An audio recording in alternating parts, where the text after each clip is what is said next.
Oke, kalau teknologi kita tidak bisa lawan, kenapa tidak kuasai ladangnya, guys? Ini ungkapan yang menarik untuk video ini. Oke, kemarin kita sudah bahas kenapa daging wagyu bisa sangat mahal. Terus kita bahas emas hijau Jepang, yaitu wasabi yang sangat mahal dan susah sekali ditanam. Dan masalah Jepang saya tutup dengan kehebatan rantai ekosistem produksi bento Jepang yang membuat saya sadar dari budaya berubah jadi kekuatan ekonomi Jepang. Dan Jepang memberikan kita pelajaran dari budaya dan kearifan lokal dapat berubah hanya dengan branding, guys. Kelangkaan yang menyebabkan komunitas seperti daging wagyu dan wasabi yang menjadi sangat mahal. Dan sekarang kita bahas masalah perang dagang antara Amerika Serikat dan Cina yang memang sering disebut sebagai perang teknologi. Dari sanksi terhadap Huawei, chipset semikonduktor, hingga pelanggaran ekspor teknologi strategis. Tapi apa hubungannya dengan pertanian Indonesia? Jawabannya guys, sangat besar peluangnya. Ketika dua raksasa dunia bertikai, banyak sektor lain terkena efek domino. Salah satunya perdagangan komoditas pertanian. Cina, meskipun dikdaya di sektor industri dan teknologi, masih sangat tergantung pada impor produk pertanian dari negara lain. Dan selama ini Amerika Serikat menjadi salah satu pemasok terbesar produk pertanian ke Cina. Seperti kedelai, jagung, gandum, dan buah-buahan guys ternyata. Tapi di dalam kondisi perang dagang, jalur ini sangat terganggu. Dan disinilah Indonesia sebenarnya memiliki celah yang sangat-sangat menarik ya guys ya. Bayangkan jika Indonesia bisa mengambil sebagian pasar ekspor pertanian ke Cina yang sebelumnya dikuasai Amerika Serikat. Petani kita tidak hanya panen padi guys, pasti panen dolar. Tapi untuk bisa masuk ke dalam lingkaran tersebut butuh strategi. Bukan sekedar menanam, tapi membangun ekosistem pertanian berorientasi ekspor.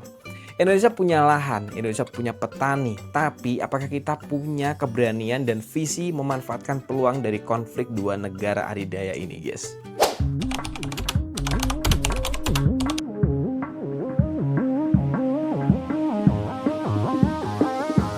Oke, teknologi mereka bisa mendominasi dunia, tapi untuk makanan, mereka tetap harus tergantung pada negara lain.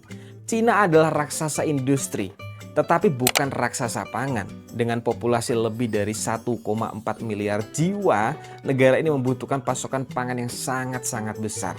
Sayangnya lahan subur mereka semakin menyusut karena industrialisasi masif dan urbanisasi semakin cepat. Diperkirakan hanya 10% dari total daratan Cina yang layak untuk pertanian intensif, guys. Ini mengapa Cina menjadi pengimpor besar produk-produk pertanian dunia. Contohnya kedelai. Pada tahun 2023 Cina mengimpor sekitar puluhan juta ton kedelai dari Amerika Serikat. Dari jumlah itu sekitar 24 juta ton berasal dari Amerika Serikat. Meskipun sempat menurun karena friksi perang dagang, produk lain seperti jagung, gandum, dan buah-buahan segar juga masuk dalam daftar panjang impor mereka guys ternyata. Saat hubungan dagang antara Amerika Serikat dan Cina memanas, Beijing mulai mengalihkan sebagian impor tersebut ke negara lain seperti Brasil, Argentina, Rusia, dan Vietnam. Ini bukan hanya strategi ekonomi, tapi juga langkah keamanan pangan. Dan dari sinilah Indonesia bisa masuk jika mampu bersaing di sisi harga dan kualitas ya, catatannya ini. Beberapa komoditas unggulan Indonesia yang sebenarnya punya potensi untuk diekspor ke Cina antara lain kelapa dan produk turunannya seperti minyak kelapa, santan, dan arang. Buah-buahan tropis seperti salak, manggis, nanas, rempah-rempah seperti jahe, kunyit, dan lada. Sayangnya volume ekspor Indonesia ke Cina untuk sektor pertanian masih sangat kecil dibandingkan potensi yang ada. Menurut data dari Kementerian Pertanian Republik Indonesia, ekspor pertanian Indonesia ke Cina hanya jauh di bawah ekspor dari Brasil dan Amerika Serikat ke negara tersebut yang bisa mencapai 20-30 miliar dolar per tahunnya guys. Tapi ini semua artinya ada pasar yang kosong yang bisa diisi Indonesia. Jika kita bisa memproduksi komoditas secara berkelanjutan dan sesuai standar kualitas Cina, maka Cina bisa menjadi ladang emas baru bagi petani lokal Indonesia. Perang dagang memang merugikan dua belah pihak, tapi bagi pihak ketiga yang cerdas, ini justru jadi jalan pintas menuju lumbung ekspor dunia, guys.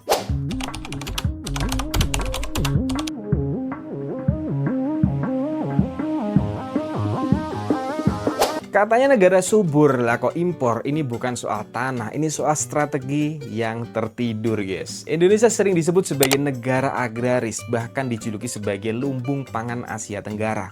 Tapi sayangnya dan kenyataan di lapangan berkata lain.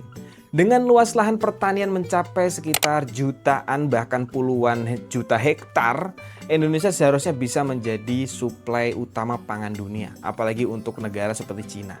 Namun kita justru mengimpor komoditas pertanian yang ironisnya bisa tumbuh subur di negara sendiri, seperti beras, bawang putih, bahkan kedelai, guys. Masalahnya bukan petani, masalahnya ada pada sistem yang tidak menunggu mereka untuk berkembang. Rantai distribusi yang panjang, infrastruktur pertanian yang buruk, akses pupuk subsidi yang langka, dan harga jual hasil panen yang rendah membuat banyak petani Indonesia menyerah sebelum bertarung, guys. Bener nggak tuh? Tulis di kolom komentar. Contohnya untuk komoditas kedelai, meski Indonesia punya kemampuan menanam kedelai dalam jumlah yang sangat besar, sekitar 75-80% kebutuhan kedelai nasional masih impor dari Amerika Serikat dan Brasil. Artinya potensi produksi lokal kalah saing dari impor. Lalu bagaimana kita bisa bicara soal ekspor ke Cina jika kebutuhan dalam negeri saja belum mampu? Disinilah tantangan sekaligus peluang itu berada, guys. Jika Indonesia mampu memperbaiki infrastruktur pertanian, mulai dari irigasi modern, sistem distribusi berbasis digital, hingga skema pembiayaan petani yang ramah petani, maka produktivitas bisa meningkat. Ini bukan mustahil loh. Negara seperti Vietnam berhasil melakukannya dalam 20 tahun terakhir dan kini mereka mengekspor beras dan kopi dalam volume besar ke Cina dan Eropa, guys. Bayangin aja, masa kita kalah? Di sisi lain, Indonesia punya banyak komoditas khas tropis yang tidak bisa diproduksi di negara-negara subtropis seperti Cina, seperti manggis, salak, rempah-rempah seperti cengkeh dan pala. Adalah harta karun yang sering diremehkan di negara kita. Bayangkan jika pertanian Indonesia bangun dari tidurnya, bukan tidak mungkin kita akan menjadi kekuatan baru dalam geopolitik pangan dunia. Bukannya hanya sebagai pengimpor, tapi penentu harga di pasar ekspor Asia, guys.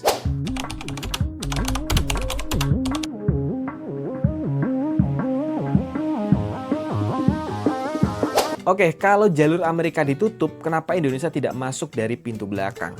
Perang dagang antara Cina dan Amerika Serikat membuka peluang bagi negara-negara lain untuk menjadi pemain pengganti dalam rantai pasok global. Tapi peluang itu bukan untuk yang lemah dan lambat, hanya negara yang siap dengan strategi, data, dan eksekusi cepat, yang bisa masuk dan bertahan di pasar ekspor sebesar Cina. Cina bukan negara yang bisa dimasukin dengan sembarangan. Mereka punya standar yang sangat tinggi, sistem logistik yang kuat, dan sangat selektif dalam pemilihan mitra dagang. Tapi ini bukan berarti tidak mungkin. Vietnam misalnya berhasil mengekspor lebih dari 2,2 miliar USD produk hortikultural ke Cina pada tahun 2022. Isunya dari Vietnam Trade Promotion Agency. Sekarang pertanyaannya, apa strategi yang bisa dilakukan Indonesia untuk masuk pasar Cina, guys?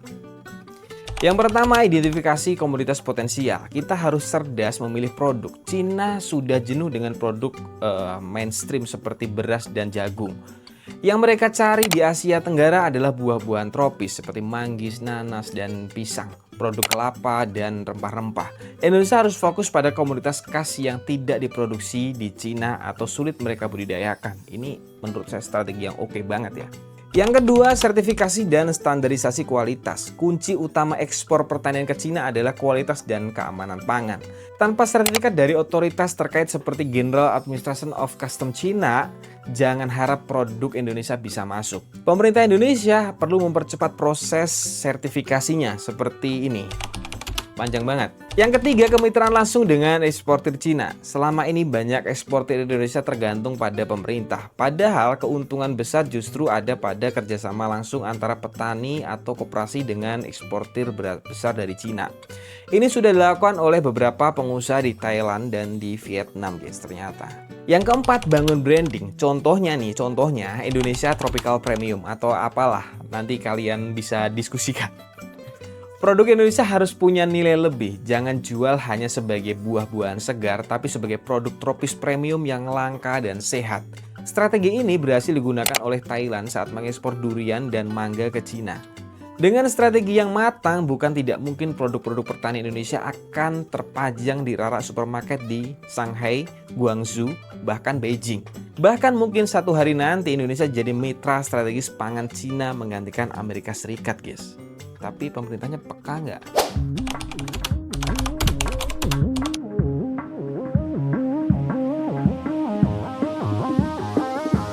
Petani bisa panen banyak, tapi kalau jalannya rusak dan pupuknya langka, ekspor cuma jadi mimpi pastinya guys.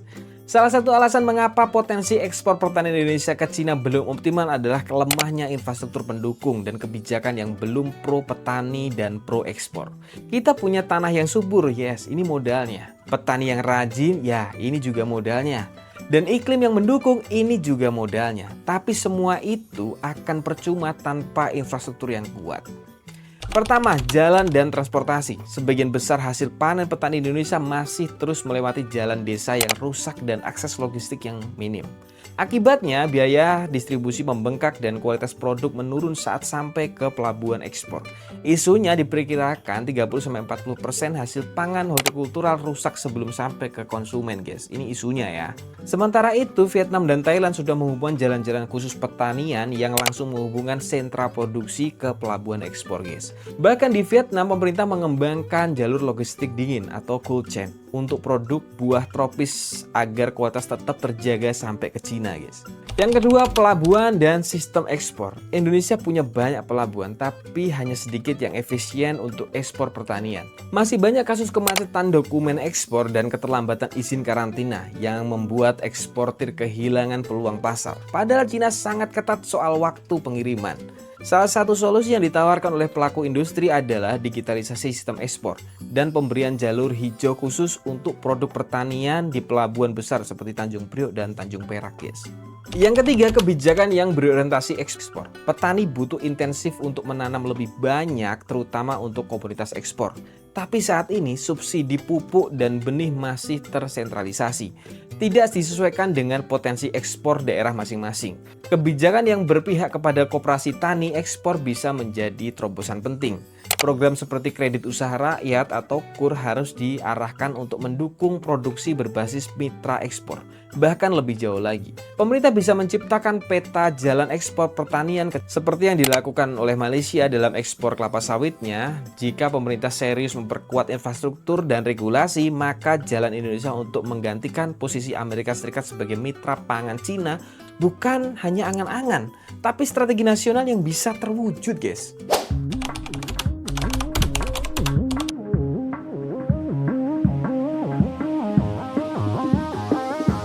Perang dagang ini bukan kutukan, guys. Ini peluang langka yang datangnya 1 abad sekali.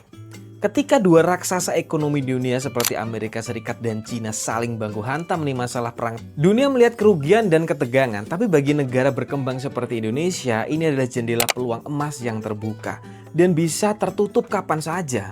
Akibat perang dagang Amerika dan Cina ini, sebenarnya disinilah Indonesia bisa masuk dengan posisi geografis yang dekat, hubungan diplomatik yang relatif stabil, dan kekayaan komoditas tropis. Indonesia bisa mengisi kekosongan pasokan pangan yang sebelumnya dikendalikan oleh Amerika Serikat. Bahkan isunya di sektor hortikultural, permintaan dari Cina meningkat, khususnya untuk buah tropis seperti manggis, nanas, dan durian. Masalahnya peluang ini tidak akan terbuka selamanya. Cina sudah mulai memperluas jaringan pasok ke negara-negara seperti Afrika, Vietnam, bahkan Rusia. Jika Indonesia tidak cepat bergerak, momen ini akan hilang dan mungkin tidak kembali lagi dalam satu generasi, guys. Pemerintah, swasta, dan petani harus bergerak dalam satu langkah, membentuk konsorsium ekspor nasional. Ciptakan roadmap pertanian dan jadikan ini agenda negara, bukan sekedar proyek sesaat, guys. Perang dagang ini ibarat badai, banyak negara panik dan bersembunyi. Tapi jika Indonesia cukup cerdas, kita justru bisa menaiki ombak besar ini dan sampai ke pelabuhan baru bernama kemakmuran petani, guys. Oke, kesempatan tidak datang 2 kali, apalagi di panggung global yang dimainkan para raksasa. Perang dagang antara Amerika Serikat dan Cina mungkin tampak seperti konflik yang jauh dari sawah-sawah petani Indonesia. Tapi di balik konflik dua negara adidaya ini ada jendela kesempatan ekonomi yang terbuka lebar, khususnya bagi sektor pertanian kita, guys. Bayangkan Cina adalah negara dengan populasi lebih dari 1,4 miliar jiwa. Mereka tidak mungkin mampu memenuhi kebutuhan pangan dari dalam negeri saja. Pada tahun 2023, Cina mengekspor produksi pertanian senilai lebih dari ratusan miliar dolar dengan Amerika sebelumnya sebagai pemasok utama. Jika Indonesia bisa merebut sekitar 5% dari pangsa impor pertanian Cina, maka potensinya bisa mencapai lebih dari belasan miliar US dollar. Itu bukan sekedar angka, tapi bisa berarti kesejahteraan untuk jutaan petani di seluruh Indonesia. Kita tidak perlu menyaingi teknologinya Cina karena sudah sangat luar biasa. Cukup memaksimalkan kekuatan kita seperti tanah yang subur, iklim tropis, dan semangat petani kita. Pertanyaannya bukan lagi apakah kita mampu, tapi berani atau tidak mengambil kesempatan sejarah ini, guys. Oke, kalau kalian suka video seperti ini, jangan lupa subscribe dan klik tombol loncengnya untuk pemberitahuan video-video kami terbaru. Dan jangan lupa like video kami. Terima kasih telah menonton video ini, semoga bermanfaat buat kalian.